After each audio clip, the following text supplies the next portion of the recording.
जे कियो बनल छै गवैया सब अहीं के दिल छै। अहाँ बिना के आगे मैया ये डीजे के बेस फेल छै। अहाँ बिना के आगे मैया ये डीजे के बेस फेल छै। जे कियो छै बनल गवैया सब अहीं के दिल छै। जे कियो छै बनल गवैया सब अहीं के दिल छै। अहाँ बिना के आगे मैया ये डीजे के बेस फेल छै। अहाँ बिना के आगे मैया ये डीजे के बेस फेल छै। अहाँ बिना के आगे मैया ये डीजे के बेस फेल छै।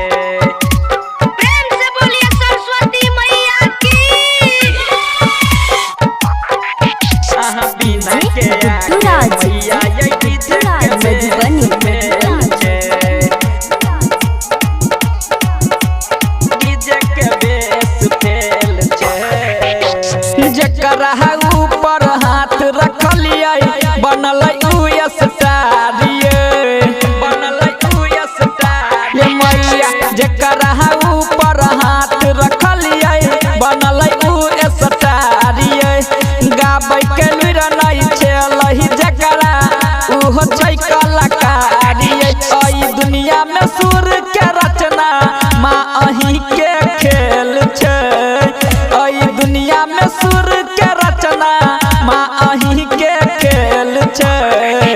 अहाँ बिना के आगे मैया ये डीजे के बेस फेल छै। अहाँ बिना के आगे मैया ये डीजे के बेस फेल छै।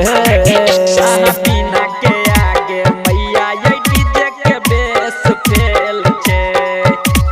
प्रेम से बोलिए सरस्वती मैया की। अहाँ बिना के आगे मैया ये डीजे के बेस फेल छै।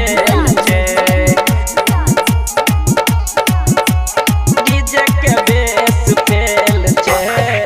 हे अजय अकेला भजन गवैया लिखैया राइटर उमेश ये लिखैया राइटर उमेश ये मैया। अजय अकेला भजन गवैया लिखैया राइटर उमेश ये। जहिना सब पे नजर घुमेलिए हमरो पर दिया फेरिए। अहीं के कृपा से सब मास्टर जज कलेक्टर भेल छै।